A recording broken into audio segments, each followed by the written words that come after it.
Assalamualaikum warahmatullahi wabarakatuh. Halo, perkenalkan nama saya Ainun Sri Ramadhani. Saya akan membahas materi mengenai pergaulan bebas. Menurut Kamus Besar Bahasa Indonesia, kata pergaulan memiliki arti menjalin pertemanan dalam kehidupan bermasyarakat. Sedangkan kata bebas berarti lepas atau tidak terikat. Dapat disimpulkan, pergaulan bebas adalah jalinan pertemanan dalam kehidupan bermasyarakat yang bersifat lepas atau tidak terikat.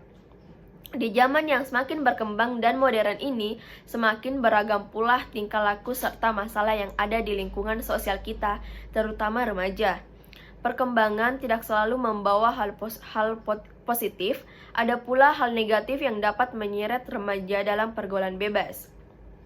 Pergaulan bebas ini bisa membawa dampak buruk bagi pertumbuhan anak remaja, bahkan dapat memberikan dampak buruk bagi orang lain juga. Pergaulan bebas yang dilakukan oleh remaja biasanya bagian dari eksistensi diri, pelampiasan emosi, atau rasa kecewa yang dialami. Adapun macam pergaulan bebas seperti penyalahgunaan narkoba, seks bebas, mabuk, dan kenakalan remaja lainnya. Dampak dari permasalahan ini juga bermacam-macam. Anak remaja bisa saja putus sekolah, bahkan hingga hamil di luar nikah. Setelah paham apa itu pergaulan bebas, Anda perlu tahu apa saja ciri-ciri pergaulan bebas. Pergaulan bebas dapat diketahui dengan beberapa ciri-ciri seperti 1. Kurangnya bertanggung jawab apabila diberikan tugas. 2. Tidak bijaksana dalam memanfaatkan waktu, main game, dan begadang. 3. Suka ikut pesta hura-hura yang tidak bermanfaat. 4. Berperilaku tidak baik dalam lingkungan masyarakat dan merugikan masyarakat. 5. Melakukan seks bebas. 6. Remaja sudah mulai merokok dan minum-minum beralkohol. 7. Tidak mendengarkan nasihat orang tua. 8. Mengalami tekanan emosi dan mental. 9. Mendapatkan uang atau hal yang diinginkan dengan cara mencuri. Setelah ciri-ciri pergaulan bebas, adapun faktor-faktor penyebab pergaulan bebas, yaitu rendahnya tingkat pendidikan keluarga. Keluarga adalah lingkungan terdekat seseorang dan kelompok yang punya pengaruh besar terhadap perkembangan seseorang. Tingkat pendidikan keluarga juga sangat berpengaruh besar pada terjadinya pergaulan bebas. Sebagai contoh, keluarga yang memberikan kebebasan kepada anak tanpa batasan yang tegas dan jelas bisa menjadi bumerang.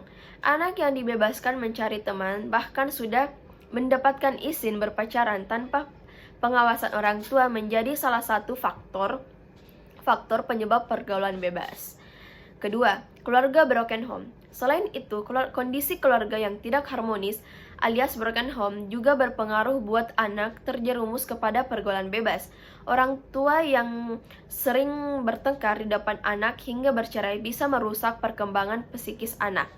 Itu membuat sang anak cenderung mencari kesenangan di luar rumah karena tidak mendapatkan kasih sayang dan rasa nyaman dari keluarga. Yang ketiga, ekonomi keluarga. Keluarga dengan tingkat ekonomi rendah membuat anak tidak dapat bersekolah dan biasanya banyak yang putus sekolah. Ini membuat pergaulan anak menjadi liar dan berkembang bersama anak-anak lain yang senasib sehingga perilakunya yang menyimpan dan mengarah ke pergaulan bebas. Nah, yang keempat, kurangnya wawasan agama. Kurangnya wawasan agama dan pengetahuan tentang agama membuat banyak orang yang gagal mengidentifikasi hal-hal yang tidak sesuai dengan norma dan ajaran agama. Oleh karena itu, sangat penting untuk mempelajari agama sedari kecil agar senantiasa berusaha melaksanakan perintah Tuhan dan menjauhi larangan yang ada. Yang kelima, penyalahgunaan internet. Internet tidak hanya memiliki fungsi informasi, pendidikan, dan hiburan, namun juga memiliki fungsi mempengaruhi peredaran arus informasi di internet sangatlah masif dan tidak terhindarkan. Anda bisa mengakses apapun yang ada di internet. Internet bisa berbahaya karena berisiko membuat anak-anak meniru konten yang tidak pantas ditiru. Oleh karena itu, pengawasan dari orang tua penting untuk mendampingi sang anak menggunakan internet. Dan terakhir adalah cara menghindari pergaulan bebas, yaitu 1. selektif dalam memilih teman. Karakter seseorang bisa terbentuk dari siapa dia berteman. Bagi remaja, teman adalah orang yang menjalin relasi. Sebab itu, hindari menjalin pergaulan dengan teman yang dirasa bisa membawa ke dampak yang buruk. Kedua, perbanyak kegiatan positif. Untuk menghindari pergaulan bebas, maka hal yang bisa dilakukan adalah menyibukkan diri dengan kegiatan positif, misalnya melakukan banyak aktivitas di dalam organisasi yang baik. Dengan begitu, tentunya bisa menghindarkan diri dari perbuatan tidak baik seperti pergaulan bebas. Nah, yang ketiga, ingat dengan orang tua. Selalu mengingat orang tua bisa menghindarkan diri dari perbuatan buruk. Orang tua telah berusaha payah dalam memperjuangkan anak untuk bersekolah agar menjadi orang yang baik dan sukses. Untuk itu, jangan sampai pergaulan bebas menjadi penghancur harapan orang tua. Nah, yang keempat, mendekatkan diri dengan agama. Mendekatkan diri dengan agama, mendalami agama dan menghindarkan seseorang dari hal-hal yang dilarang oleh agama, sehingga kita ingin berbuat hal buruk, maka akan ada pengingat yang membuat kita sadar akan dosa. Itu tadi penjelasan dari saya mengenai pergaulan bebas. Assalamualaikum warahmatullahi wabarakatuh.